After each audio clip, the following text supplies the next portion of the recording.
رحم اللہ من قرأ الفاتحہ.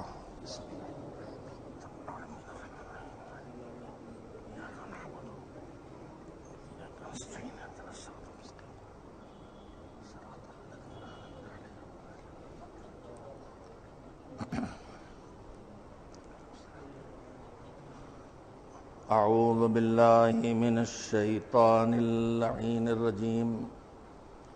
بسم اللہ الرحمن الرحیم.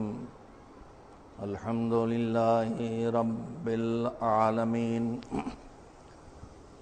والعاقبۃ للمتقین والجنۃ للمؤمنین والنار للملحدین والمشرکین والکافرین والمنافقین. والصلاة والسلام علی سید الانبیاء والمرسلین سیدنا ونبینا وشفیعنا ابی القاسم محمد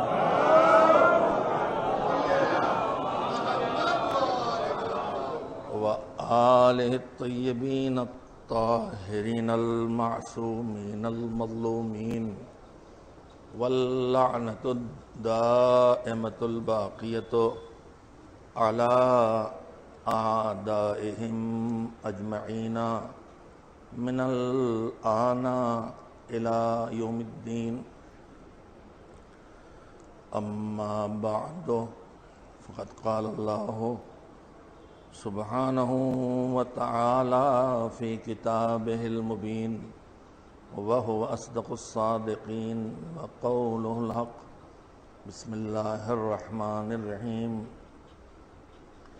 يا أيها الذين آمنوا اتقوا الله ولتنظر نفس ما قدمت لغد واتقوا الله إن الله خبير بما تعملون. صلوات بھیجیں محمد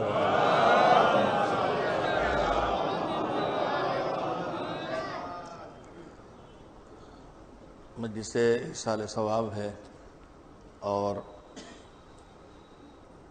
ماہ ذی الحجہ کی آخری تاریخیں ہیں. ایام عزا شروع ہونے والے ہیں. ان دونوں مناسبتوں کو پیش نظر رکھتے ہوئے آپ حضرات کی خدمت میں جس آیہ کریمہ کی تلاوت کی ہے اس میں پروردگار عالم نے صاحبان ایمان کو دو بنیادی حکم دیے ہیں زندگی بسر کرنے کے طور طریقے سے متعلق کہ ہمیں جو زندگی بسر کرنا ہے اس دنیا کی زندگی میں جتنے دن بھی ہمیں یہاں دنیا میں گزارنا ہے جو ہمیں نہیں معلوم ہے وہ زندگی جو دنیا کی زندگی ہے وہ کیسے بسر کی جائے. سورہ حشر کی 18ویں آیت ہے جس کی میں نے تلاوت کی ہے، جس میں آغاز گفتگو کا ہوتا ہے تو سارے انسانوں سے پروردگار کا خطاب نہیں ہوتا، صرف اور صرف ان سے اللہ کہہ رہا ہے جن کو یہ توفیق ملی ہے کہ وہ انکار وجود خدا کی کھائی کو پار کر کے توحید کی سچائی تک پہنچے اور توحید کی سچائی پہ آئے تو ان کو وہ نور ملا کہ وہ نبوت کی حقیقت کو درک کر سکے،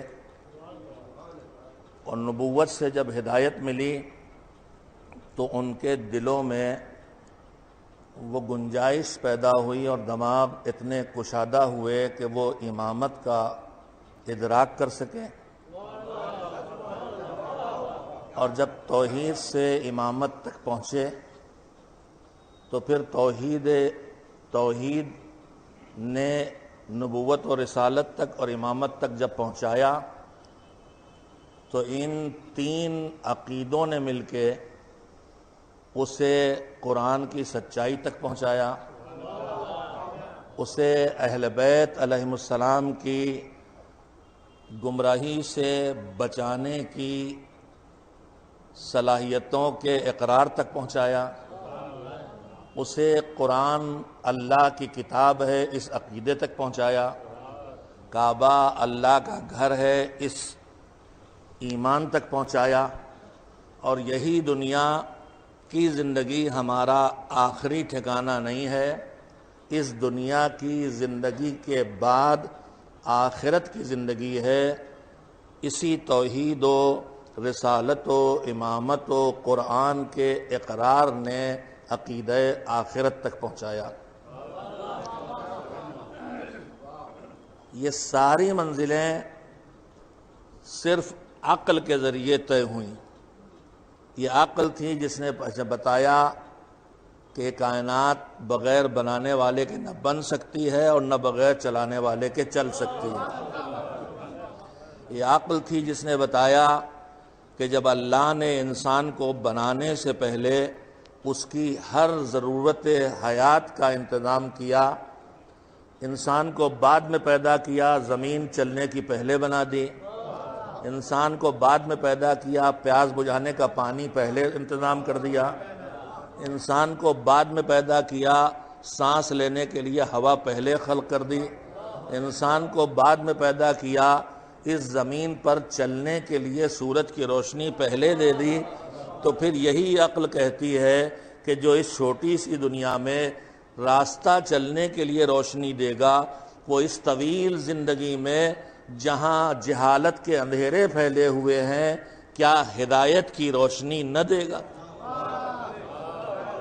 ساری ضرورتیں جو انسان کی ہیں، چاہے وہ کھانا پانی ہو، چاہے وہ غلہ اور راشن ہو، چاہے وہ ہوا اور سورج ہو، یہ ساری ضرورتیں جہاں ہیں وہیں انسان کی ایک ضرورت اور ہے کہ جب وہ پیدا ہوتا ہے تو وہ بالکل خالی ہاتھ ہوتا ہے، اسے کچھ پتہ نہیں کہ جو زندگی ہمیں بسر کرنا ہے، اس زندگی میں ہمارے لیے کیا اچھا ہے، کیا برا ہے، کیا کرنا چاہیے، کیا نہیں کرنا چاہیے، کس راہ پہ جانا چاہیے، کس راہ پہ نہیں جانا چاہیے۔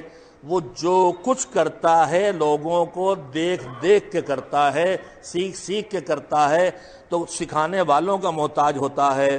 ماں سکھاتی ہے، باپ سکھاتا ہے، پڑوسی سکھاتے ہیں، بزرگ سکھاتے ہیں، لیکن اگر انہی کے حوالے کر دیا جائے تو پھر یہ کسی سکھانے والے کے محتاج ہوں گے، ان کے حوالے کیا جائے تو پھر کسی سکھانے والے کے محتاج ہوں گے۔ لہذا ایک سلسلہ کہیں جا کے رکنا چاہیے جہاں انسانیت کو سکھانے والے وہ ہوں جو اب کسی انسان کے محتاج نہ ہوں، جنہیں سیدھے پروردگار نے ہدایت کا پیغام دے کے اس زمین پہ بھیجا ہو۔ اللہ کی بارگاہ سے پیغام ہدایت لے کے کہ مجھے کیا ماننا ہے، کیا نہیں ماننا ہے، کیا کرنا ہے، کیا نہیں کرنا ہے، کیسی سیرت اور اخلاق اور خصلتیں پیدا کرنا ہے، اور کون سے اخلاق اور کون سی خصلتیں ایسی ہیں جن سے بچنا ہے، اسی کا نام دین ہے۔ پوری زندگی کے سلیقے حیات کے دینے والے قانون کے مجموعے کا نام دین ہے۔ انسان ہدایت کا محتاج ہے، انسان ہدایت کا محتاج ہے، اسے ہر قدم پہ بتانے والا چاہیے۔ تو بتانے والا اگر وہ ہو جو خود غلط کر سکتا ہو، تو جب اس سے خود غلطی ہوگی تو یہ غلطی جسے بتائے گا اس تک منتقل ہونا چاہیے۔ لہذا پہلا بتلانے والا وہ ہونا چاہیے جس سے خود کبھی کوئی غلطی نہ ہو، اور اسی کو معصوم کہتے ہیں۔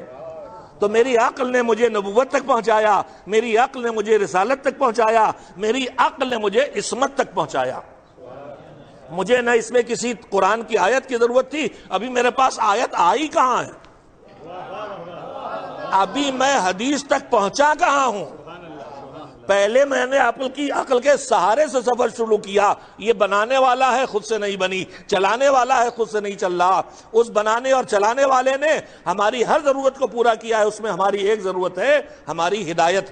اس ہدایت کے لیے اس نے نبی بھیجے، اس نے رسول بھیجے، اور ان رسولوں اور نبیوں میں ہمیں سکھانے کے لیے آئے ہیں. لہذا وہ علم ہونا چاہیے جو علم ہماری ہدایت کے لیے ضروری ہے، اور وہ علم وہاں سے ملے جہاں پھر آگے ڈھونڈنے کی ضرورت نہ پڑے.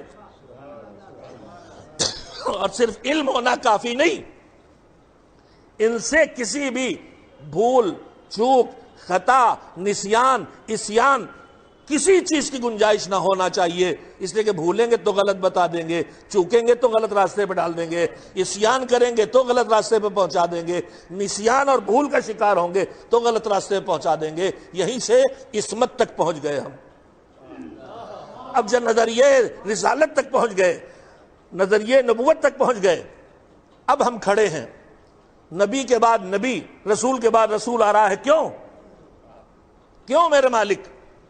کہا اس لیے کہ جب انسانیت شروع ہوئی تو انسان اپنے عقل، اپنے شعور کے اعتبار سے ایک بچے جیسا تھا. اب جیسے جیسے انسانیت بڑھے گی، توجہ دے، تھوڑا وقت ضرور لوں گا اور تھوڑا سے وقت تاخیر سے مجلس بھی شروع ہوئی ہے، کوشش کروں گا کہ سمیٹ کے کم وقت میں بات کہہ سکوں. میرے عزیزو، پہلے ہی دن پورا دین اللہ نے جناب آدم کو کیوں نہیں دے دیا؟ 1,24,000 نبی آتے رہے، 313 رسول ان میں بھیجے گئے جو 5 بڑے پیغمبروں کی 5 شریعتیں لے کے آئے اور پھیلایا ان کو. پہلے ہی دن سب دے دیتا، دین وقت نہیں ہے تفصیل میں جانے کا. پہلے دن اگر دین دے دیتا تو یوں سمجھیے کہ جیسے وہ بچہ جو KG میں بیٹھا ہے، اس بچے کو ہم MA کا نصاب پڑھا دیں تو نہ اس کے بس کا ہے نہ اس کی ضرورت ہے. انسانیت تھی KG میں. اب دھیرے دھیرے آدم آئے تو KG سے نکال کے انہوں نے ڈھکیلا فرسٹ کی طرف. نوح آئے تو انہوں نے سیکنڈ میں پہنچایا. انسان آگے بڑھتے رہے، تمیز، تہذیب، کلچر، عقل، تجربہ، علم، معلومات، ہر چیز بڑھتی رہی. کنبے پھیلتے رہے، ضرورتیں پھیلتی رہیں، زندگی بڑی ہوتی رہی، معلومات کی ضرورت بڑھتی چلی گئی. لہذا جب پچھلے معلومات کم پڑے اور معلوم دے دیے گئے، پچھلے قوانین کم پڑے اور قوانین دے دیے گئے. یہ سلسلہ بھی چلتا رہا. جناب نوح پہلی شریعت مکمل لے کے آئے، مگر گئے تو کہیں سے سند نہ ملی کہ آج پوری بات ہماری آ گئی. ابراہیم پوری زندگی دین پہنچا کے چلے گئے، امام بنا دیے گئے، مگر یہ نہ کہا گیا کہ تمہارے ہاتھوں پہ دین مکمل ہو گیا. اس کا مطلب کیا ہوا کہ جتنا ابراہیم لائے ہیں ابھی اور آنا باقی ہے. ابراہیم کے بعد جناب موسیٰ پھر شریعت لے کے آ گئے مگر یہ سند نہ ملی. عیسیٰ پھر شریعت لے کے آ گئے مگر یہ سند نہ ملی. پیغمبر خدا حضرت محمد مصطفیٰ صلی اللہ علیہ وآلہ وسلم پھر شریعت لے کے آئے اور تقریباً 23 سال پیغام پہنچاتے رہے، جس میں توحید سے لے کے قیامت تک کے عقیدوں کو پہنچایا، نماز سے لے کے امر بالمعروف اور تولا اور تبرہ کے احکام اور فروع دین سکھائے، اور صداقت اور امانت کی قدردانی سے لے کے کینے اور بغض اور حسد کی برائیوں تک کو سمجھایا. سب کچھ پہنچاتے رہے مگر وہاں بھی یہ اعلان نہیں ہوا کہ تمہارے ہاتھوں دین کامل ہو گیا. مگر جب آخری حج کیا زندگی کا، میں عرض یہ کرنا چاہتا ہوں کہ عقل کے سہارے ہم ایمان کی منزلوں تک پہنچے ہیں. اب جو قدیر کا میدان آیا، حج کر کے نکلے تو کہا جو آگے چلے گئے بلوا ان کو، جو پیچھے رہ گئے رک کے انتظار کرو. کیا اعلان ہوا؟ غدیر کا اعلان سب کو معلوم ہے، مگر یہ غدیر کے اعلان سے پہلے آگے نکل جانے والوں کو واپس بلوانا اور پیچھے رہ جانے والوں کا انتظار کروانا پیغمبر کی سیرت بتا رہا ہے کہ جب کبھی تم میں کچھ غلو کے منزلوں میں آگے نکل جائے تو انہیں سمجھا کے پیچھے لے آؤ، اور جب تم میں کوئی تقصیر کے مرحلوں میں پیچھے رہ جائے تو اسے بازو پکڑ کے اپنے ساتھ لے آؤ. پیغام غدیر نہ تقصیر کا دین ہے نہ غلو کا دین ہے. پیغام غدیر اعتدال کا دین ہے، جو جتنا ہے اس کو اتنا مانو. بلوایا بھی، رک کے انتظار بھی کیا. اور یہ ہمارے ائمہ نے ہم کو سیرت سکھائی ہے. چھٹے امام حضرت، ہم اکثر ہوتا ہم سے خطائیں ہوتی ہیں. دیکھیے ہم انسان ہیں، ہمارے ذہن آزاد ہے، ہماری سوچیں ہیں، ہماری فکریں ہیں، ہمارے ارد گرد کا ماحول ہے، ہم کسی نظریے تک بھی پہنچ سکتے ہیں. اور اسلام نے فکر پہ پہرے نہیں بٹھائیں، فکر پہ پہرے نہیں بٹھائیں. اتنا زیادہ پہرے نہیں بٹھائے ہیں کہ رسول اکرم صلی اللہ علیہ وآلہ وسلم کی خدمت میں ایک شخص آیا، میں نے پیغمبر کا نام لیا، میں نے حضور کا لقب بھی لیا ہے، تو اب ہم سب کا فریضہ ہو گیا صلوات بھیجنا.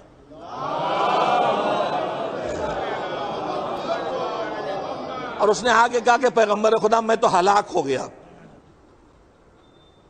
تو پیغمبر نے فرمایا کہ کیا ہوا؟ کہ میں ہلاک ہو گیا. تو حضور نے کہا میں بتاؤں کیا ہوا ہے؟ کہاں بتاؤ، بتائیے. کہ تم یہ سوچ رہے تھے کہ یہ زمین، یہ آسمان، یہ سورج، یہ چاند، اس سب کو خدا نے بنایا ہے. تو تمہارے دماغ میں شیطان نے وسوسہ ڈالا، اور خدا کو کس نے بنایا ہے؟ تو میں تو ہلاک ہو گیا.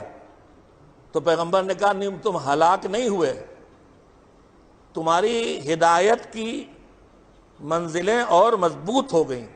کہا کیوں؟ کہا یہ سوال جب تمہارے ذہن میں آیا کہ خدا کو کس نے بنایا، تو تم اسی شک میں الجھ کے نہیں رہ گئے، تم نے فوراً اپنے آپ کو مطمئن کیا کہ خدا مخلوق نہیں ہے، خدا بس خالق ہے. اس نے سب کو بنایا ہے، اس کو کسی نے نہیں بنایا ہے. اگر کوئی اور بنائے گا تو پھر وہ اس کا محتاج ہوگا. تو یہ تمہارا شک جو آیا ہے، اگر اس پہ رک جاتے تو ہلاک ہوتے، لیکن شک پیدا ہو کے پھر یقین تک واپس آئے تو یہ عین ہدایت ہے. میں عرض یہ کرنا چاہتا ہوں کہ عقائد و نظریات میں آدمی کو شکوک و شبہات پیدا ہونا یہ فطری بات ہے. ان شکوک پہ رک جانا کہ پتہ نہیں حساب و کتاب ہے کہ نہیں، پتہ نہیں شفاعت ہے کہ نہیں، رک گئے تو ہلاک ہوئے. اور یہاں سے نکل آئے تو عین ہدایت کی منزل پہ آ گئے.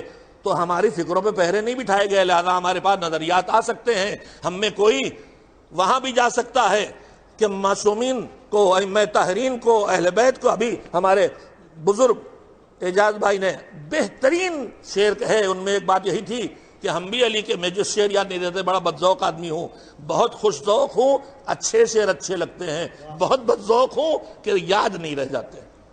اگر آپ اسی کو بدذوقی کہتے ہیں تو صلوات بھیج دیجیے. ہاں تائید کر دیا آپ نے. ہم خدا کو علی میں دیکھیں گے لیکن نصیری کو دور کر کے، یعنی کمالات پروردگار کے مظاہر یہ ہیں، مظہر کمالات خدا یہ ہیں. علم خدا کی جھلکیاں یہاں دکھائی دیں گی، قدرت خدا کی جھلکیاں یہاں دکھائی دیں گی، کرم خدا کی جھلکیاں یہاں دکھائی دیں گی، لیکن یہ بندے ہیں، خدا نہیں ہیں. بس یہاں پہ رکے ہیں اگر، تو یہ عین ایمان ہے. یا کوئی پیچھے چلا جاتا رہ جاتا ہے، صبح ہونے لگتا اس کو علم غیب پہ بحثیں کرنے لگتا ہے، کہیں کہیں عصمت پہ بھی شبہ کرنے لگتا ہے کہ پیدائشی معصوم ہوتے ہیں، کہ جب ذمہ داری ملتی ہے تب معصوم ہوتے ہیں، وغیرہ وغیرہ. مجھے ان تفصیلات میں نہیں جانا. تو یہ انسان ہے، فکر ہے، یہ آگے بھی نکل جائے گا، پیچھے بھی رہ جائے گا. مگر ایسے میں سیرت معصومین ہم سے کیا کہتی؟ میرے عزیزو، یہ فطری چیز ہے جو ہمیشہ رہی قوم میں، اور علماء کے درمیان کتابوں میں علمی شکل میں ہمیشہ چلتی رہی، علمی گفتگو تھی. لیکن دشمن نے ہم کو آپس میں ٹکرا کے، لڑا کے، ایک دوسرے کا دشمن بنانے کے لیے اسے عوامی سطح پہ پہنچا دیا. اور اب آج ہماری شاعری میں، ہماری خطابت میں ہمارا بہت درد دل ہے جو آپ کی خدمت درج کر رہا ہوں، اور امید ہے کہ آپ تک بات پہنچے گی. ہماری شاعری، ہماری خطابت، ہماری ذاکری، ہماری تحریریں، ہمارا سوشل میڈیا پر حاضری دینا، یہ سب ان بحثوں میں پڑھ کے ایک دوسرے کے خلاف محاذرائی کا ذریعہ بن گیا. ہم ایک دوسرے کے دشمن ہو گئے، ہم نے ایک دوسرے کا بائیکاٹ کر دیا، ہمارے رشتے ٹوٹنے لگے. ہم وہاں شادی نہیں کریں گے وہ مخصر ہے، ہم وہاں نہیں جائیں گے وہ غالی ہے. معصومین نے کی سیرت بتائی ہے. معصومین نے، یہ تو ان کے ہیں جب تک کہ یہ غالی ہو چاہے مقصر. شیعہ ہے، مومن ہے، نہیں ہے شیعہ، بہت اونچی کوالٹی کا نام ہے. محب اہل بیت ہے، تو پھر کچھ باتیں ہماری ان پر لازم ہو گئیں. میں محب اور ہوں شیعہ ہوں، آپ محب اور شیعہ ہیں، ہزار نظریے الگ، لیکن ایک دوسرے سے بول چال نہیں بند کر سکتے. 3 دن سے زیادہ بول چال بند کرے تو آگے اپنی عبادتیں اپنے گھر لے جاؤ، اللہ کیا نہیں آنے والی، نہ تمہاری نماز، نہ روزہ، نہ مناتم، نہ مجلس. مومن کا کینہ دل میں رکھ کے کوئی دعا قبول ہونے والی نہیں. وہ مومن میرے خیال میں چاہے کہ مقصر ہو چاہے غالی ہو، مومن جب تک مومن ہے اس کے حق ہے میرے اوپر. میں ان سے رشتے نہیں توڑ سکتا، میں ان سے سلام دعا نہیں، میں ان پر الزام نہیں لگا سکتا، میں ان کی توہین نہیں کر سکتا. توہین نہیں کر سکتا، تکفیر تو دور کی بات. لکھنؤ میں لفظ بولا ہے میں نے، اب تو سمجھا جائے. توہین یعنی اہانت کرنا اور تکفیر یعنی کافر بنانا. ہمیں معصومین نے سکھایا ہے جو تمہارے ارد گرد ہیں وہ اگر دائرے محب اہل بیت سے باہر ہیں تو انہیں اپنے عمل سے اس دائرے محبت میں کھینچ کے لاؤ. ہمیں معصومین نے یہ نہیں کہا ہے کہ جو اندر ہے انہیں باہر ڈھکیلو. انہوں نے کہا ہے کہ جو ہم تک نہیں پہنچے، میں اشاروں میں جو روایات ہے انہی کو کہہ رہا ہوں، وہ اشاعر، وہ قبائل، وہ مسلمان جو اہل بیت کے دامن سے وابستہ نہیں، فرمایا ان کو تحفے دو، ان کے جنازوں میں جاؤ، ان کی جماعتوں میں جاؤ، ان کے مریض کی عیادت کو جاؤ، ان کے جنازوں میں شرکت کرو. اس کے بعد اس ہدایت کے بعد فرمایا جرو الینا کل مودہ، ایسے زندگی بسر کرو کہ جو ہماری محبت تک نہیں پہنچے وہ ہماری محبت کے حلقے میں آ جائیں، اور جو اندر ہیں اگر وہ تمہاری نگاہ میں بگڑے ہیں، کمتر ہیں، تو ان کے لیے کیا سلوک ہے.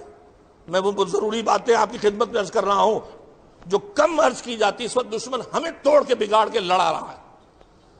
جب تک ہم مومن ہیں، چاہے آپ کے خیال میں ہم وہابی مومن ہیں، گلابی وہابی کا لقب ہمیں بہت پہلے مل چکا ہے، البتہ وہ بھی گلاب مرجھا چکا ہے. میرے عزیزو، ہم جب تک یا تو ایک دائرہ ایمان سے ایک دوسرے خارج کر دیں کہ مومن نہیں ہے، تو اللہ، رسول، امام کوئی یہ ہم سے نہیں کہتا. اندر لانے کے لیے بتا سکھایا، باہر نکالنے کے لیے نہیں. چھٹے امام حضرت جعفر صادق علیہ السلام کے پاس ایک شخص، کچھ لوگ بیٹھے تھے، امام کے چاہنے والے، ماننے والے، پہچاننے والے، معرفت والے. انہوں نے کچھ اور لوگوں کا ذکر شروع کیا، وہ بھی محبین اہل بیت میں تھے، لیکن ان کے لیے بات ہوئی تو وہ ان کی کوالٹی معرفت امام میں ان کی جیسی نہیں تھی. تو ایسی کچھ گفتگو کر رہے تھے کہ جیسے ہم سے ان سے کیا مطلب، وہ تھوڑا نیچے والے لوگ، ہم ان سے اوپر محب اہل بیت ہے، زیادہ اونچی کوالٹی کے شیعہ ہیں، ایسی باتیں کر رہے تھے. تو امام نے فرمایا سنو، یہ جو تم کہہ رہے ہو کہ تم ان سے کوئی مطلب نہیں، ان سے دور ہو، تمہارے معیار کے وہ شیعہ نہیں ہیں، مومن نہیں ہیں، تم اس لیے ان کو چھوڑے دے رہے ہو. تو اگر یہی روش ہم اپنا لیں تو کیا ہوگا. میں روایت پڑھ رہا ہوں اور کوئی حوالہ مانگے گا تو میرے پاس حوالے نوٹ ہوتے ہیں، انشاءاللہ آپ کی خدمت میں پیش کر دوں گا. کہا اگر یہی انداز ہم بھی اختیار کر لیں تو پھر تمہارا کیا ہوگا. تم چاہے جتنے اونچے ہو گئے مگر تم ہم سے تو بہت نیچے ہو. تو اس لیے اگر ہم تم کو چھوڑ دیں، اگر تم ان کو چھوڑ دو، اسی دلی پہ ہم تمہیں چھوڑ دیں تو پھر ہمارے ساتھ بچے گا کون. کہا دیکھو، جو تم سے نیچا ہے تمہارے خیال میں، اسے چھوڑو نہیں، اسے اٹھا کے اپنے برابر لے آؤ. آپ کو لگتا ہے یہ مومن تقوی میں ہم سے کم ہے تو ہم اس سے دور ہو گئے، نماز قضا کرتا ہے، چھوڑ نہ دیجئے، محنت کیجئے، اسے بھی نمازی بنا لیجئے. آپ کو لگتا ہے یہ عزادار نہیں ہے، ماتم میں پیچھے ہے، تو اسے نہ کہیے کہ گلابی وہابی ہے، محنت کیجئے، اسے اپنی کوالٹی کا عزادار بنا لیجئے. آپ کو لگتا ہے مومن نیچے رہ گیا تو آپ کا بھائی ہے، آپ کا بھائی پیچھے رہ جائے تو آپ اپنے برابر لائیں گے، اور آگے چلا جائے کہ جا کے کہیں بلندی سے زمین پہ گر پڑے گا، مر جائے گا، تو آپ اسے پیچھے کھینچ لائیں گے. بس ہمیں اس معاشرے میں اعتدال پیدا کرنا ہے، وہ غدیری پیدا کرنا ہے کہ جس کے لبوں پر ولایت کا نغمہ ہو تو پیشانی پر سجدے کا نشان بھی ہو. ایک صلوات بھیجیں محمد و آل محمد.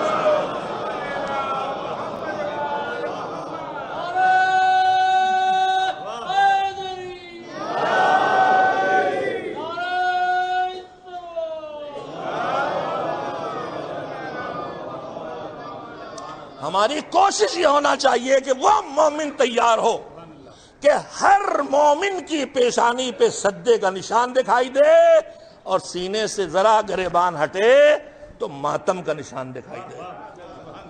اور میں ادارے تنظیم المکاتب سے ہوں. غلط فہمیاں بہت پھیلی، الحمدللہ گھٹی ہیں، لیکن میں اب عام زبان سے آپ سے کہنا چاہتا ہوں، سنی سنائی پہ بھروسہ کرنے کے بجائے نگاہیں ڈالنا شروع کیجئے. ہم 5 سال کے بچے سے شروع ہو جاتے ہیں. اگر ہم خطرناک ہیں تو پھر بہت خطرناک ہیں. اگر آپ کی نگاہ میں ہم غلط ہیں تو پھر ہم بہت خطرناک ہیں آپ کے لیے. 5 سال 4 سال کا بچہ ہمارے مکتب میں آ جاتا ہے، 11 سال تک ہمارے پاس سیکھتا ہے. اگر ہم نامناسب ہیں، ہمارے عقیدے کمزور ہیں، ہم مقصر ہیں، تو پھر ہم سے بہت ہوشیار ہو جائیے. مگر اس فیصلے سے پہلے، سنی سنائی پہ فیصلہ کرنے سے پہلے ذرا تھوڑا سے دیکھ لیجئے. خالی ہمارے ایک مکتب میں چلیے آپ. ایک 4 سال کا بچہ ہم اسے اردو بھی پڑھا رہے ہیں. اور میں عرض کروں کہ کسی قوم کو ختم کرنا ہوتا ہے تو دشمن جو سازشیں کرتا ہے ان میں ایک ہوتا ہے اس کی زبان کو اس سے چھین لینا. اور آزادی کے فوراً بعد ہماری زبان ہم سے چھین لی گئی. لکھنا چھوٹا تھا، بولتے تھے.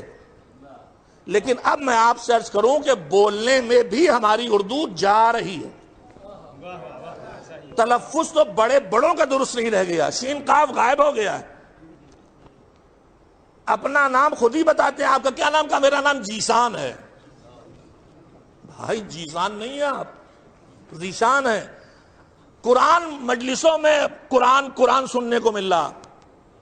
اردو جا رہی تھی مگر تنظیم المکاتب نے سب چاروں طرف، اب بھی آپ دیکھیں گے نوحے مرثیے ہندی میں لکھے، قرآن میں ہندی میں مانگا جا رہا. مگر جو بچہ مکتب سے نکل کے آیا ہے وہ ہندی نہیں اردو میں آج بھی پڑھتا ہے نوحے.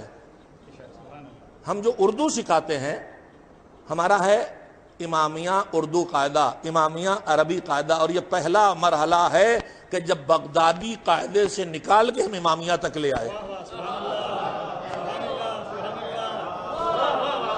اور مولوی اسماعیل میرٹھی کی گرفت سے باہر لا کے امامیہ اردو قاعدے تک لے آئے.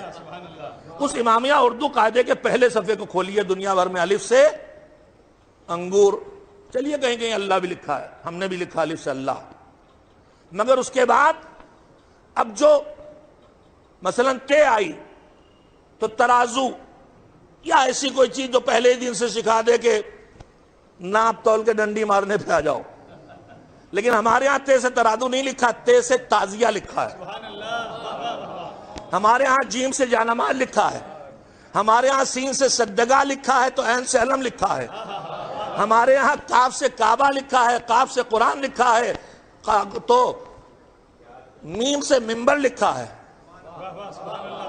تو ہم خالی اردو نہیں سکھا رہے. خالی الف بے بچہ یاد کرے گا تو اس کے پاس شیعہ کلچر پورا آ جائے گا. وہ کعبے کو بھی پہچانے گا، کربلا کو بھی پہچانے گا، وہ جانماز پہ بھی کھڑا ہوگا، وہ منبر پہ بیٹھنے کے لائق بھی ہو جائے گا. میرے عزیزوں، یہ ہے ہماری کوشش. اگر یہی گلابی وہابی ہونا ہے تو پھر میں بھی شافعی کی طرح کہوں گا کہ جب اس نے مدح اہل بیت کی تو کسی نے کہا کہ رافضی ہے، کہنے لگا اگر یہی رفض ہے تو میں رافضی ہوں. تو اگر وہ نمازی پیدا کرنا جو ماتمدار ہو اور وہ ماتمی کھڑا کرنا جو نمازی ہو، اگر یہی گلابی وہابی ہونا ہے تو ہمیں یہ گوارا ہے. ایک صلوات بھیجیں محمد و آل محمد.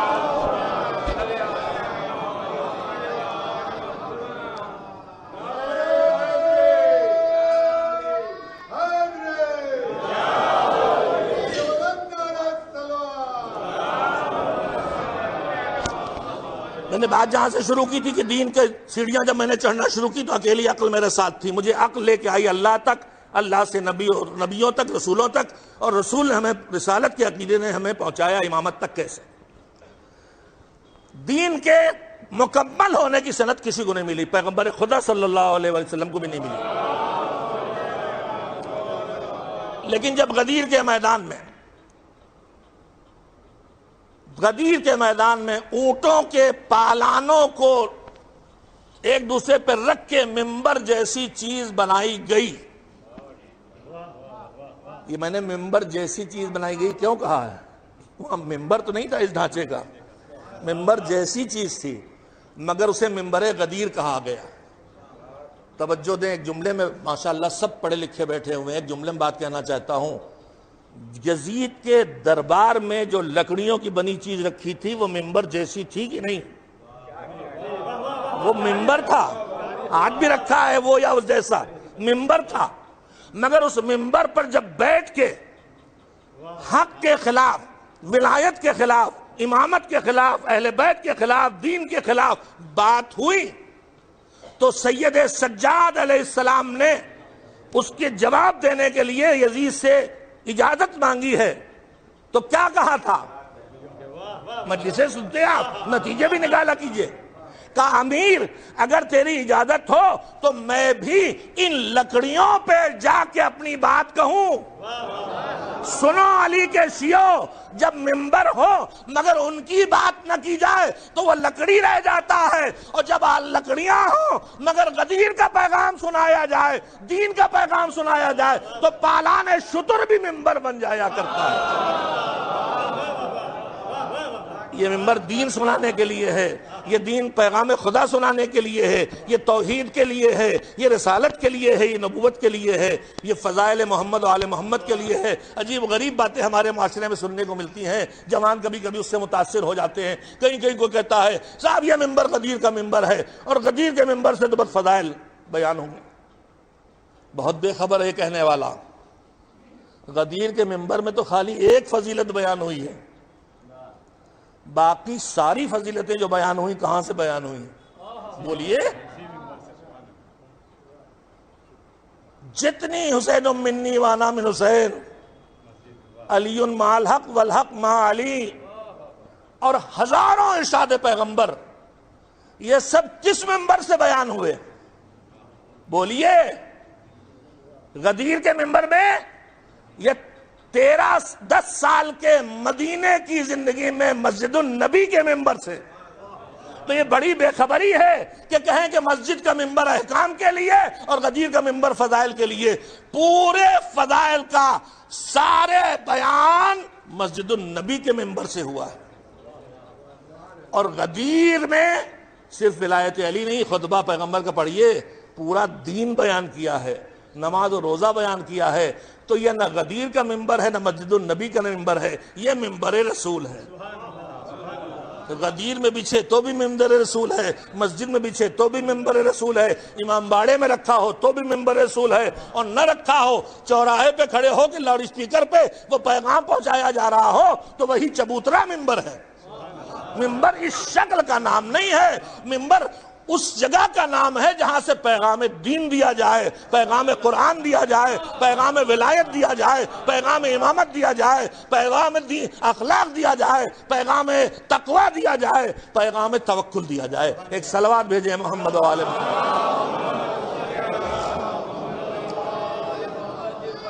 غدیر میں آئے، ولایت کا اعلان ہوا، اور پیغمبر جھجک رہے ہیں، ابھی غدیر گزری ہم سب سن چکے ہیں۔ اتنا خطرناک ماحول ہے کہ پیغمبر جھجک رہے ہیں۔ اللہ نے کہا بس اب گنجائش نہیں، اب جو ہم نے تم کو پہنچایا وہ پہنچا دو، اور ان سے نہ ڈرو۔ اللہ نے ضمانت لی ان سے نہ ڈرو، واللہ یعصمک من الناس۔ اب یہاں ناس کا ترجمہ لکھنؤ والے خود کر لیں۔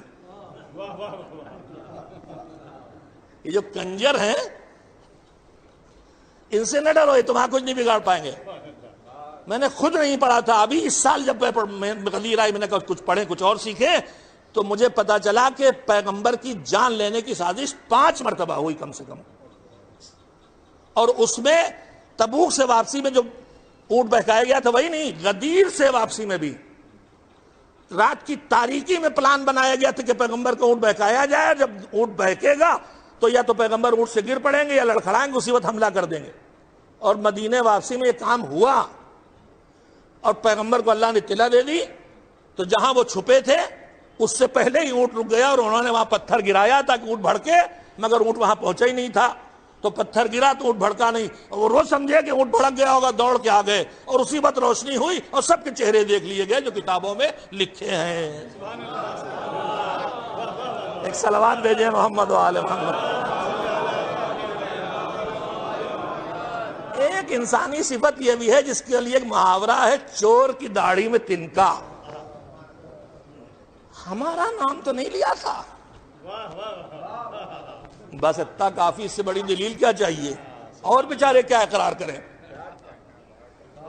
اور بیچارے کیا اقرار کریں. تو یہ سب ہوا، اعلان ہو گیا، اعلان ہو گیا ولایت کا. تو اب ادھر سے آیا الیوم اکملت لکم دینکم، میں نے آج دین تمہارے لیے پورا کر دیا. اب جو آج دین پورا ہو گیا تو یہ بتائیے کہ رسالت کا کام کیا تھا؟ ادھر سے ادھر لانا، یہی تھا نا. اور جو لائے ہیں اس کو لوگوں تک پہنچانا، اور جو پہنچائیں تو لوگ مٹانے کھڑے ہوں تو اس کو بچانا. ادھر سے ادھر لانا رسالت و نبوت کا کام. ادھر سے ادھر دین آ رہا ہے نا، اب یہاں لوگوں تک پہنچانا اور دشمن کھڑے ہوں تو بچانا، یہی کام تھا. اب غدیر میں اعلان ولایت مولا کائنات کے بعد سند آ گئی، دین ہو گیا مکمل. دین مکمل ہو گیا، یعنی اب ادھر سے کچھ آنا نہیں ہے. تو دین کو لانے والے کی ضرورت باقی نہیں رہی. تو اب رسالت کا کوئی کام نہیں، نبوت کا کوئی کام نہیں، لیکن ابھی اس دین کو پھیلنا بھی ہے، اور پھیلے گا تو دشمن کھڑے ہوں گے مٹانے، بچنا بھی ہے. لہذا لانے والے کی ضرورت ختم ہو گئی تو رسالت و نبوت ختم ہو گئے، لیکن پھیلانے اور بچانے والا ضروری تھا. لہذا سلسلہ امامت شروع ہو گیا. رسالت ختم ہوئی، امامت شروع ہو گئی کہ اب دین پھیلاتے رہو، دین بچاتے رہو.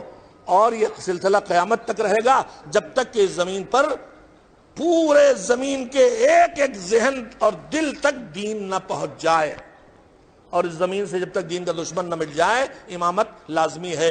میں نے یہ گزارش اس لیے کی کہ میرے جوان دماغوں میں محفوظ کریں کہ امامت کے ثبوت پر ہم حدیثیں پیش کریں تو انکار کر دے گا یہ تو تمہارے انہی نے کہی ہے جن کو ہم انہی کو تو ماننا ہے ہمیں، اگرچہ قرآن مجید موجود ہے ہمارے پاس، اور حدیثوں میں بھی پیغمبر کے ارشادات جو ہمارے خود برادران اہل اسلام کی کتابوں موجود کثیر مقدار میں. لیکن میں عرض یہ کرنا چاہتا ہوں کہ اصول دین کو انسان پہلے عقل کے ذریعے پہنچتا ہے. تو ہماری عقل نے ہم کو توحید سے قیامت تک کے عقیدے تک پہنچایا تو ہم ہو گئے مومن.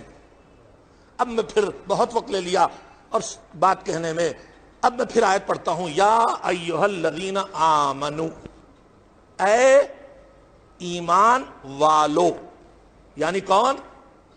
یعنی جو توحید سے عقیدہ قیامت تک عقیدے کے مرحلے میں کہیں راستے سے بھٹکے نہیں ہو. یعنی وہ جو خالی زبان سے اقرار نہیں کر رہے ہو، دل و دماغ کی گہرائیوں میں تمہارے یہ عقیدے بیٹھے ہیں، یہ ہوا مومن. اب کہہ رہا ہے اتقوا اللہ، تقوی اختیار کرو. تقوی اختیار کرو کس سے کہہ رہا؟ مومن سے. اب جو ہم نے کہا اللہ مومن سے کہہ رہا ہے تو ہم نے ایک بار پھر پریشانی ہماری کھڑی ہو گئی. پوری دنیا میں قرآن ہاتھوں میں ہے، اور جس ہاتھ میں قرآن وہ کہہ رہا ہم مومن، ہم مومن. یہ جو گلے کاٹ رہے ہیں وہ بھی کہہ رہے ہیں ہم مومن، اور ہماری ایمان کا تقاضا ہے جو ہم گلے کاٹ رہے ہیں. اور جو گلے کٹوا کے شہید ہو رہے ہیں وہ کہہ رہے ہیں ہم مومن ہیں اور ہم شہید ہو رہے ہیں، ایمان پر قربانی دے رہے ہیں. جو عزاداروں کے جسموں کو بموں سے اڑا رہے ہیں، آپ کے علم میں کم ہوگی یہ بات. دشمن ہر وقت کہیں نہ کہیں پلان کر کے پیچھے پڑا رہتا ہے. سعودیہ میں، بحرین میں، یمن میں، عراق میں، لبنان میں، سیریا میں. عام طور پر مسلمان جو محب اہل بیت ہیں، اور بالخصوص شیعہ اثنا عشری، دہائیوں سے ایک کے بعد ایک ملک میں ان کو مٹانے کی کوشش جاری ہے. ابھی آغا زکزکی کو آزاد کیا گیا، لیکن نیا کیس چلا کے پھر قید خانے میں ڈالنے کے لیے. اور آپ دیکھ رہے ہیں ان کے ملک میں مسلسل شہادتیں جاری ہیں.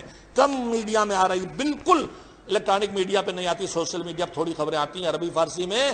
اس وقت پورا دشمن بالکل جنگ خندق کی طرح افغانستان میں پھان پڑا ہے، اور وہ سوچ رہا ہے کہ سلیمانی نہیں، اب جو جی چاہے کر لو. انہیں پتہ نہیں کہ ایک سلیمانی جاتا ہے تو ہزاروں سلیمانی پیدا ہوتے ہیں. یہ کربلا والے ہیں. اس وقت افغانستان میں طالبان اور القاعدہ کے ہاتھوں شیعوں کا قتل عام جاری ہے. امام باڑے، مسجدیں توڑی جا رہی ہیں، بستیاں اجاڑی جا رہی ہیں. ہمیں خبر نہیں ہے، ہمیں ان پر احتجاج کرنا چاہیے۔ تو یہ سلسلہ ایک چلتا ہی رہتا ہے، لیکن جو مسجدوں کو اڑا رہے ہیں، جو قرآن رکھے ہیں انہیں جلا رہے ہیں، وہ بھی کہہ رہے ہیں مسلمان، مومن ہم ہیں۔ تو میرے مالک یہ بھی کہہ رہے ہیں مومن، وہ بھی کہہ رہے ہیں مومن، تو ہم کیسے سمجھے مومن کون؟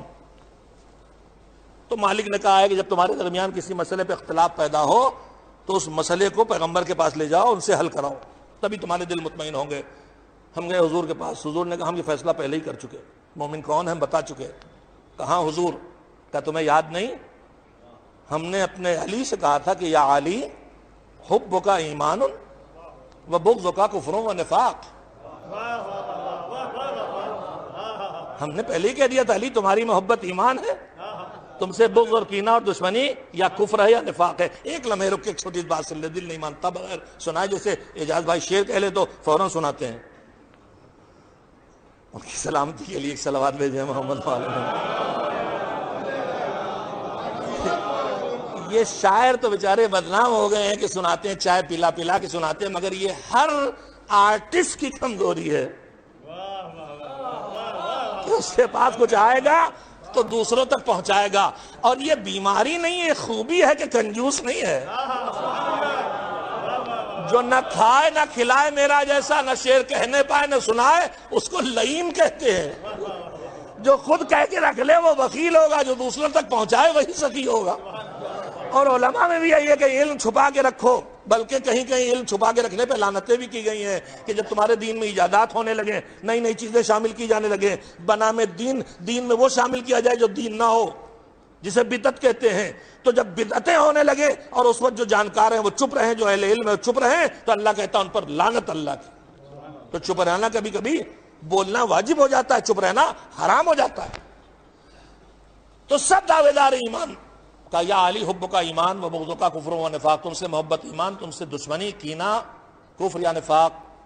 اے میرے پیغمبر، علی سے دشمنی کو 2 نام دے دیے تو علی سے محبت کو بھی 2 نام دے دیے ہوتے، مگر 2 نام دیں تو کیسے دیں؟ یہ حب و بغض ہے کیا؟ حب و بغض، دشمنی اور دوستی، محبت اور عداوت، یہ ہیں 2 جذبے جو دل میں پیدا ہوتے ہیں۔ محبت بھی دل میں آتی ہے، کسی کا کینہ بھی دل میں آتا ہے، مگر یہ دونوں جذبے کبھی دل میں چھپے رہتے ہیں، کبھی کھل کے سامنے آ جاتے ہیں۔ 10 سال ساتھ رہنے کے بعد پتہ چلتا ارے اتنی دشمنی پالے تھا آج نکالی، اور 10 سال سے زندگی بسر کر کے پتہ چلتا ارے یہ اتنی محبت کرتا تھا مجھ سے، اپنا سب کچھ نثار کر دیا مجھے بچانے کے لیے کورونا میں۔ تو کبھی یہ محبتیں اور نفرتیں دل میں چھپی رہتی، کبھی کھل جاتی ہیں۔ اب حدیث کو پھر سے پڑھیے کہ علی تم سے کینہ، تم سے بغض، کفر اور نفاق، شاید حضور یہ فرما رہے ہیں کہ جب تک دشمنی علی دلوں میں چھپی رہے نفاق ہے، لیکن جب بغض علی کھل کے سامنے آ جائے تو کفر ہے۔ لیکن علی سے محبت کا ایک ہی نام ہے کہ علی سے محبت دلوں میں چھپی رہے تو بھی ایمان ہے، عمل میں کھل کے آ جائے تو بھی ایمان ہے۔ ایک صلوات بھیجیں محمد و آل محمد علیہ وسلم۔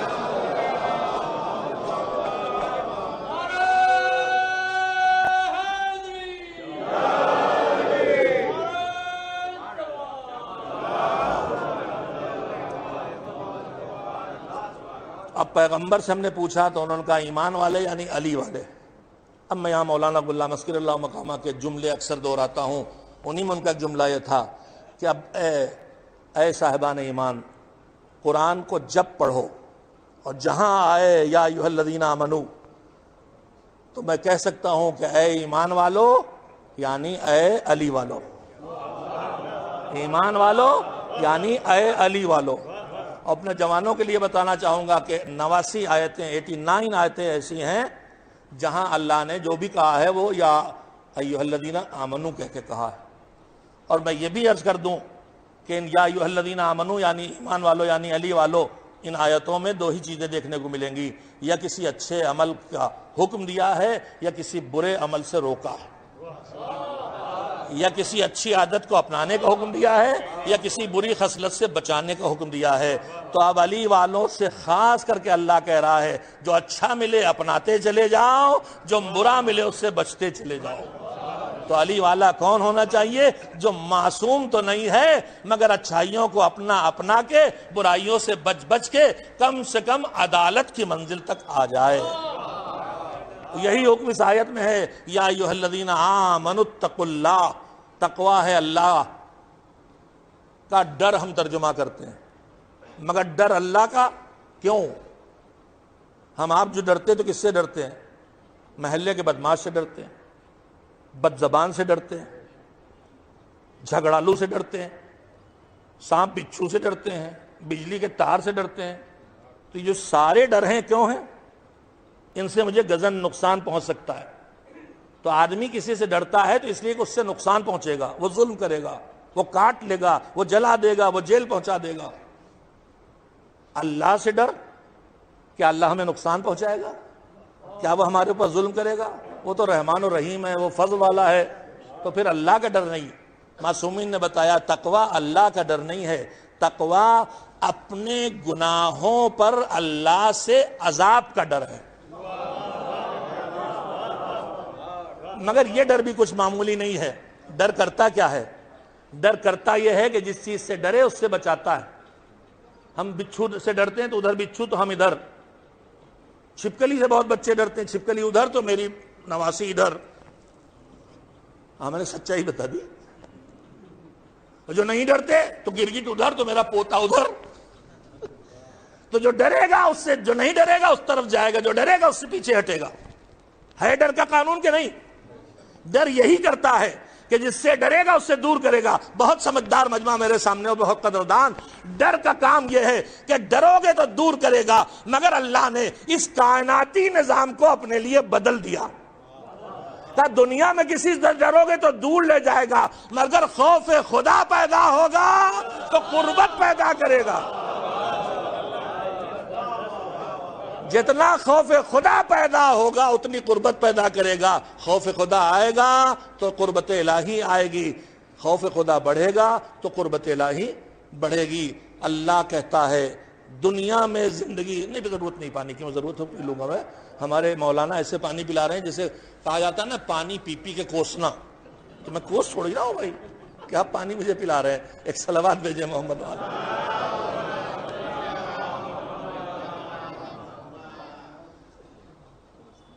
میں نے عرض کیا تھا ایک دنیا سے جڑا اصول حیات ہے اور ایک آخرت سے جڑی بات ہے اس آیت میں، بس سمیٹ کے ختم کر رہا ہوں۔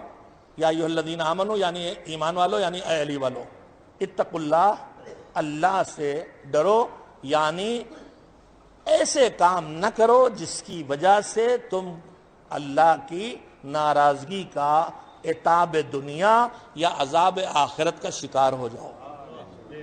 دنیا میں عذاب نہیں آتا، دنیا میں جو بھی ہے وہ عتاب ہے، عذاب آخرت کا ہے۔ اگر یہ کورونا کی مصیبت ہمارے اوپر ہمارے اعمال کے نتیجے میں آئی ہے تو یہ عتاب الہی ہے، مگر وہ اتنا کریم ہے۔ مولا نے سنانے کا وقت نہیں رہ گیا، امیر المومنین علیہ السلام نے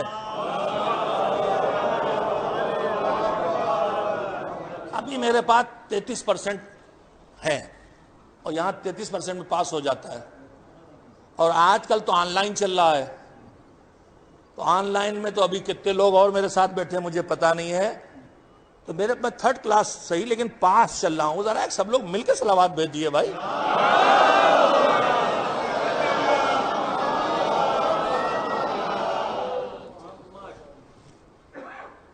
مولا نے گناہگاروں کی قسمیں بتائی ہیں کہ کچھ گناہگار ایسے ہیں جن کا سزا پانا یقینی ہے گناہوں پر، اور وہ ہیں کہ جن کے ذمے مخلوق خدا کا حق باقی ہو۔ کسی کا قرضہ نہیں لیا، کسی کی جائیداد پہ قبضہ کر لیا، کسی کی توہین کی، کہا ان کو تو سزا ملے گی، وہ معاف نہیں ہو سکتے۔ دوسرے فرمایا کہ وہ ہیں کہ جن کے بارے میں ہو سکتا ہے معاف ہو جائیں اور ہو سکتا ہے معاف نہ ہو، وہ گناہ ہیں جو اللہ کی ذات سے جڑے ہیں اور اس پر آدمی توبہ بھی کر رہا ہے۔ اب کسی توبہ کرنے والے کو یقین تو ہے نہیں کہ میری توبہ قبول ہو گئی۔ توبہ کرنے والے سے ہمیشہ کہا گیا ہے کہ امید اور مایوسی دونوں ساتھ چلیں، ڈر اور امید اور خوف دونوں ساتھ چلیں، خوف اور رجا ساتھ چلیں۔ ہمیشہ امید بھی لگائے رہو کہ اللہ معاف کر دے گا، ہمیشہ ڈرے رہو کہ شاید معاف نہ کیا ہو۔ تیسری قسم کرم پروردگار دیکھیے کہاں کہاں ہے، کہاں مولا کہتے ہیں کہ تیسری قسم وہ ہے کہ جس پر گناہ کا معاف ہو جانا یقینی، سزا منع ملنا یقینی۔ لوگوں نے پوچھا مولا وہ کیا ہے؟ کہا وہ گناہ ہے کہ جس پر اللہ اسی دنیا میں کوئی سزا دے دے، وہ کریم ہے، ایک غلطی کی سزا 2 بار دینے والا نہیں ہے۔ اگر کبھی ٹھوکر لگ جائے تو شکر خدا کرو کہ لگتا ہے میں نے کسی کا دل دکھایا تھا، آخرت میں سزا ملتی، اللہ نے یہ سر کو ٹکرا کے آخرت کی سزا سے بچا لی۔ عزیزو، یہ ہے دین اور یہ ہے اس کی رحمت۔ اتقوا اللہ، ایسے زندگی بسر کرو دنیا میں کہ اللہ کے عذاب سے خود کو بچا کے رکھو، رتاب سے خود کو بچا کے رکھو، اور وہ کم سے کم اتنا ہے کہ اس طرح جیا جائے کہ نہ کوئی واجب چھوٹے اور نہ کوئی حرام ہو۔ یہ ہے دنیا کی زندگی کے اصول، اور یہی دنیا کی زندگی آخرت کی بسانے، آخرت کا کوئی الگ میدان نہیں ہے، یہی آخرت بھی بچانا ہے، یہی دنیا گھر بھی بنانا ہے، یہی آخرت کا بھی۔ یہاں دنیا میں بھی اے سی لگانا ہے، وہاں قبر میں بھی اے سی لگانا ہے۔ یہاں دنیا میں بھی مزیدار کھانے کھانا ہے، وہاں کوثر اور تسنیم اور سیب اور جو جس کو پسند ہو، ملی آباد کے آم جنت میں کھانا ہے۔ تو ولایت علی پہ مرنا پڑے گا، اس سے کم میں کام نہیں چلے گا۔ اب ولایت علی پہ آؤ گے تو ولایت علی تمہاری گردن پکڑ کے مالک کی بارگاہ میں سجدے میں ڈھکیل دے گی۔ ہم علی کی شجاعت کے بڑے تذکرے کرتے ہیں، سب سے زیادہ ہمیں بہادری ان کی پسند آتی ہے، وہی بتاتے ہیں، مگر میں ایک بات کہوں آپ سے، ہم اپنی پسند سے پسند دیکھتے ہیں، ان کی پسند یہ نہیں۔ علی میدان جنگ کے مجاہد ہے، ان سے بڑا کوئی نہیں۔ انہوں نے جتنے دشمن دین مارے کسی نے نہیں مارے، مگر یہ علی کی ڈیوٹی تھی، ان کا فریضہ تھا۔ ایک چیز ہوتا ہے فریضہ، ایک ہوتا ہے شوق۔ نوکری ہم کرتے ہیں، جو بھی فریضہ ہمارا وہاں کریں گے، شوق الگ ہے۔ کبوتر، پتنگ، شاعری۔ اب کچھ کا شوق یہ بھی ہو گیا کہ خالی ادھر کی ادھر لگاؤ، لڑاؤ۔ کچھ کا شوق لڑانا، کچھ کا ملانا، کچھ کا شوق دلوں کو توڑنا، کچھ کا شوق دلوں کو جوڑنا۔ سب شوق ہی شوق ہے۔ تو شوق الگ چیز ہے، ڈیوٹی الگ چیز ہے۔ سر کاٹنا علی کی ڈیوٹی تھی، مگر علی کا شوق سروں کا کاٹنا نہیں تھا، علی کا شوق بارگاہ پروردگار میں سروں کا جھکانا تھا۔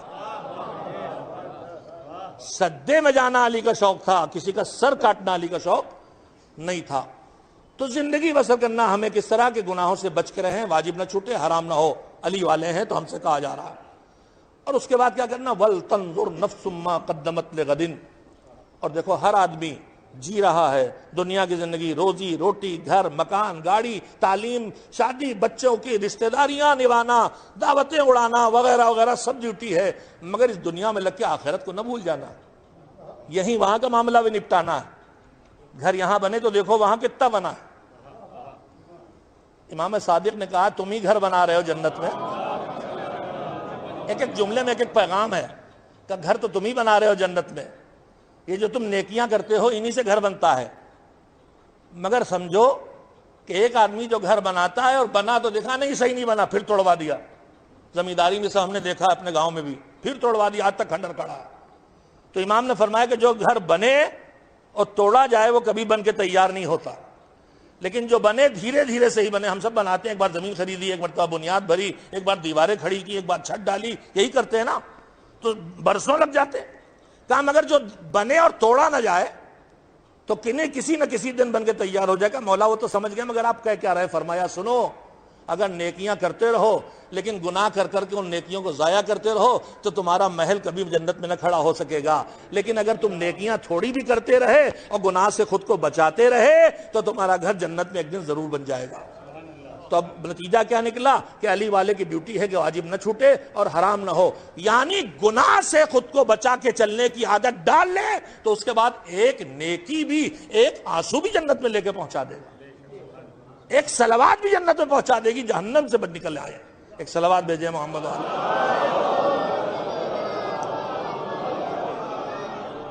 لہذا دنیا میں زندگی بسر کرو تو یہ بھی دیکھتے رہو وَلْتَنْظُرْ نَفْسٌ مَّا قَدَّمَتْ لِغَدٍ۔ ہر آدمی یہ دیکھتا رہے کہ اس نے کل کے لیے بھیجا کیا ہے۔ ہم آپ دنیا میں زندگی بس میں ختم کر رہا ہوں، نماز کا وقت بھی فضیلت کا آج اول وقت گزر چکا ہے، وقت فضیلت آ چکا ہے، اور جماعت سے نماز میں شریک ہو جائیں تو وقت اول کو چھوڑ کے جماعت کے لیے فضیلت تک جا سکتے ہیں۔ ہونا تو یہی چاہیے کہ جب اول وقت نماز آئے تو ہم اس عبادت سے فارغ ہو چکے ہوں جس کا جو ہر وقت کر سکتے ہیں، اور اس عبادت میں پہنچ جائیں جس کا وقت اللہ نے معین کیا ہے۔ میں نے دو جملوں میں پوری بات کہہ دی ہے۔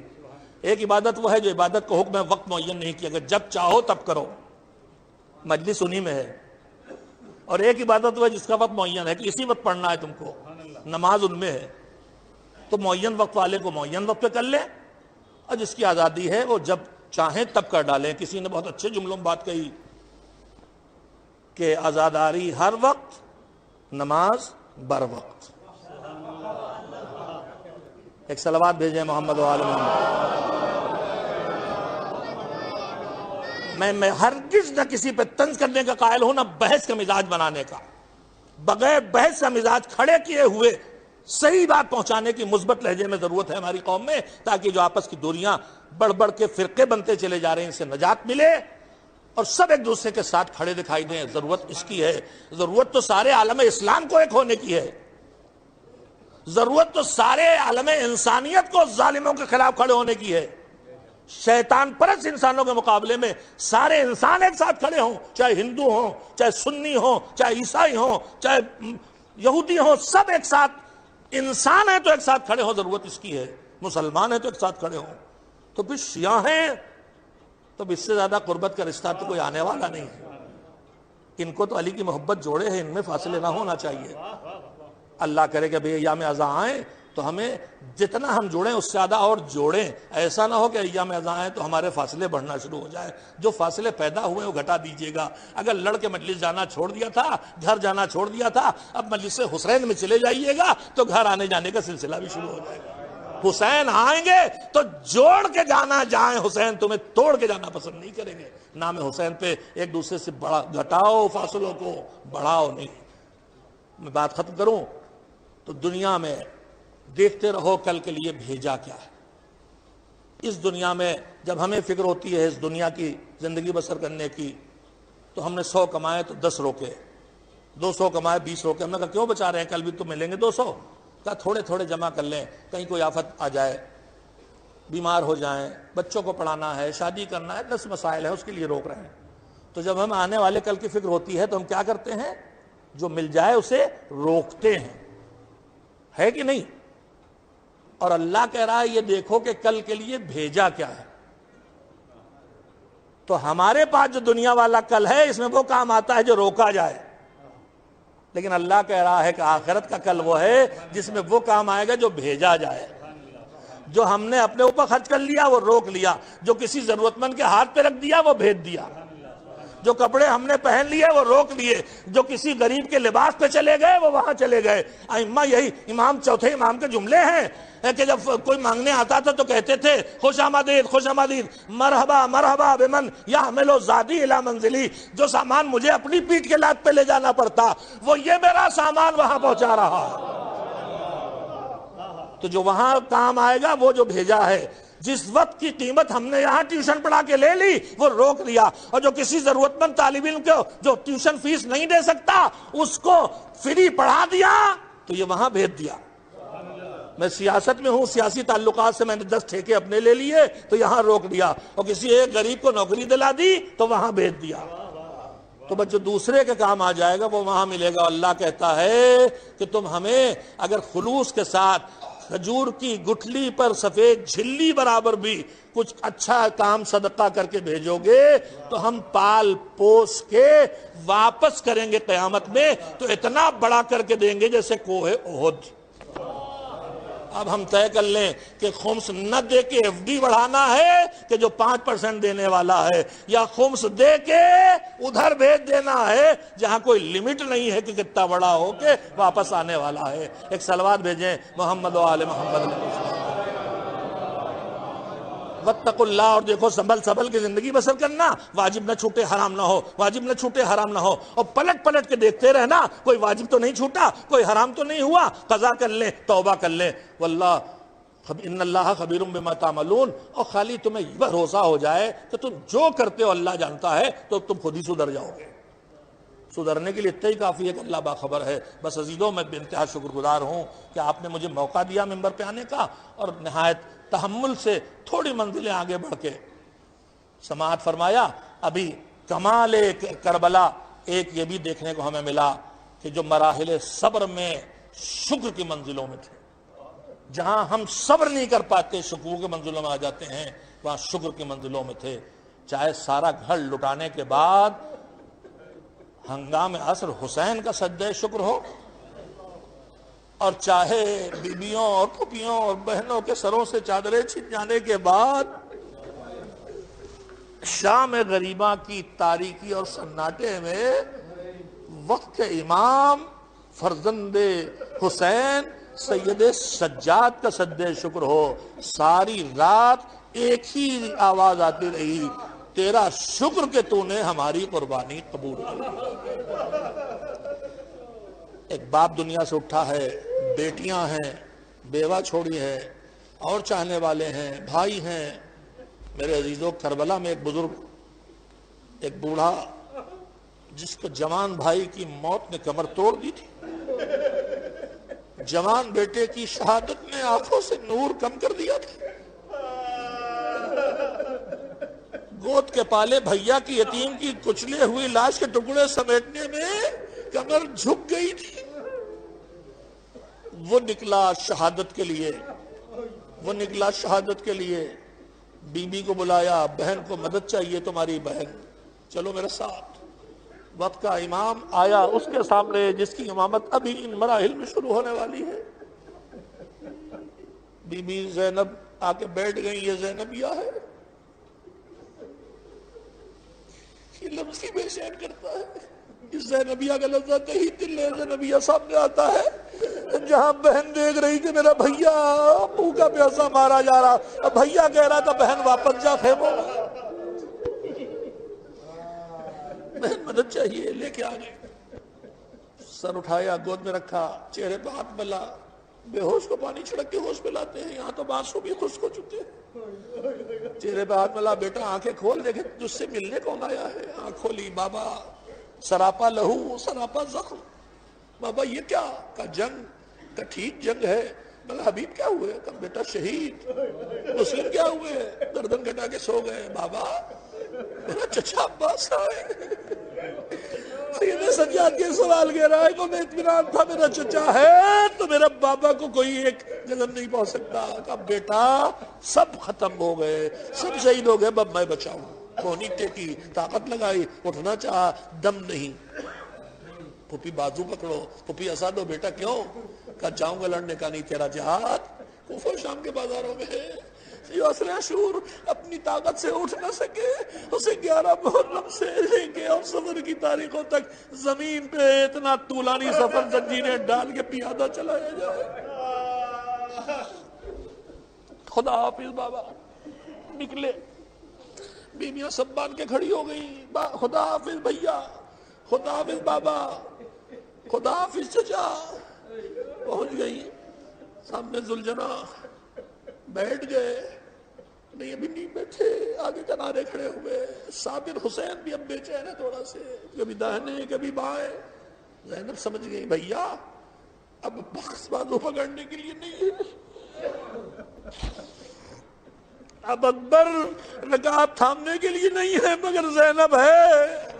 ایک ہاتھ سے رکعت تھامی، ایک ہاتھ سے بازو پکڑا، سوال کیا، جوڑے پہ بیٹھے، چل میرے نانا کے سوار چل، اب بس آخری رحمت ہے۔ گھوڑا کھڑا، مجھے پتا ہے تو بھوکا پیاسا میری طرح ہے، آخری رحمت دوں گا۔ سر جھکایا، اٹھایا، حسین سمجھ گیا کچھ کہہ رہا، اب جو جھک کے دیکھا تو ننھی سی بچی قدموں سے لپٹی، میرے بابا کو نہ لے جا۔ سکینہ کو دعوت کرو، کہا بابا جا رہے ہو تو کہیں پہنچاؤ، مدینے پہنچاؤ، نجف پہنچاؤ۔ کہا بیٹا ممکن ہوتا تو کیوں نہ، کہا بابا بس پھر ایک بار اور کلیجے سے لگا لو، کلیجے سے لگا کے رخصت ہوئے، سوار ہو کے چلے، میدان میں آئے، جنگ لڑے، سر و تن میں جلائیاں کی، بجلی کی طرح تلوار چلی، دشمنوں پہ حملہ کیا۔ کہاں بھاگتے ہو بیڑیو، کہاں بھاگتے ہو گیدڑو، تم نے میرے بھیا عباس کو مار ڈالا، میرے بھیا لال اکبر کو مار ڈالا، کدھر جاتے ہو؟ لڑتے لڑتے بدن کی طاقت دھیرے دھیرے گھٹی، خون بہتے بہتے جسم کمزور ہوا۔ وہ وقت آیا کہ اب زہرا کا لال گھوڑے پہ بیٹھ کے جھوم رہا ہے۔ ایک مرتبہ کسی نے دور سے پیشانی پہ پتھر مارا، خون ابلا، قبا کا دامن اٹھا کے پیشانی صاف کرنا چاہی، حرملا نے تیر کا نشانہ لے کے سینے پہ جو تیر مارا تو دل توڑ گیا۔ حسین نے پشت سے تیر نکالا، چلو میں خون بھر کے چہرے پہ ملا، زہرا کا لال گھوڑے پہ جھوم رہا ہے، ماں گود پھیلائے کھڑی ہے، آجا میرے لال مگر مرحلہ امتحان ہے۔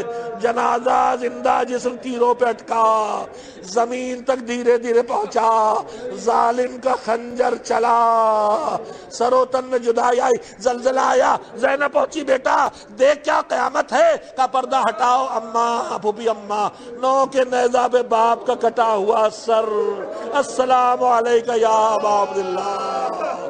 تھوڑی دیر گزری، خیمے لٹ گئے، لاش لا کے ڈال دی گئی۔ ارے ادھر کے گھوڑے ادھر، ادھر کے گھوڑے ادھر۔ وَسَيَعْلَمُ الَّذِينَ ظَلَمُوا أَيَّ مُنْقَلَبٍ يَنْقَلِبُونَ أَلَا لَعْنَةُ اللَّهِ عَلَى الْقَوْمِ الظَّالِمِينَ۔ پروردگارہ ہماری اس عزاداری کو اپنی عبادت قرار دے، اسے قبول فرما۔ اس مجلس عزا سے جو بھی ہمیں اجر و ثواب ملا ہے مالک، ہم اسے معصومین کی خدمت میں ہدیہ کرتے ہیں، اس سے جو مزید اجر و ثواب حاصل ہو اسے مرحوم کی روح تک پہنچا دے جن کی ترحیم کی مجلس ہے۔ معبود زمین کے اندر جتنے چلے گئے سب محتاج ہیں، معبود ان کی مغفرت فرما، بالخصوص جس کی مجلس عزا ہے ان کی مغفرت فرما، ان پر اپنی رحمت نازل فرما، ہم سب کو، اس مرحوم کو، سارے مرحومین کو شفاعت محمد و آل محمد پانے کے لائق بنا دے۔ محشر میں حضرت زہرا ہم سے اتنی راضی ہوں کہ جہنم سے ہمیں نکال لائے۔ پروردگار محمد و آل محمد کے طفیل میں جو تو نے ہمیں دلوں میں نرمیاں دی ہیں، ہمیں اچھی باتوں کو قبول کر کے اس پر عمل کرنے کی توفیق عنایت فرما، ہمیں گناہوں سے بچنے کی فکر عنایت فرما، ہماری تھوڑی نیکیوں کو ساری کمیوں کے باوجود قبول فرما لے۔ جو بیمار ہیں انہیں شفا دے، ہم سب بیمار ہیں، جسم نہ ہو تو روح بیمار ہے، ہمارے دل و دماغ کو کینوں سے، بدگمانیوں سے پاک فرما۔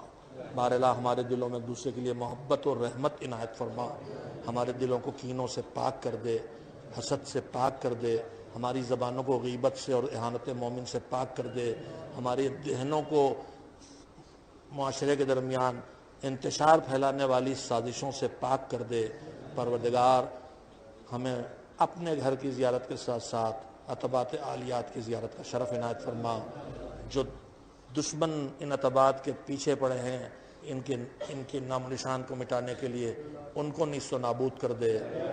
جو تیرے بندے، علی کے غلام، علی کی کنیزیں، زینبیہ سے لے کے کاظمین و سامرہ اور کربلا اور نجف تک کی حفاظت ریگستانوں میں جانیں دے دے کے کر رہے ہیں، معبود ان مجاہدین کی حفاظت فرما۔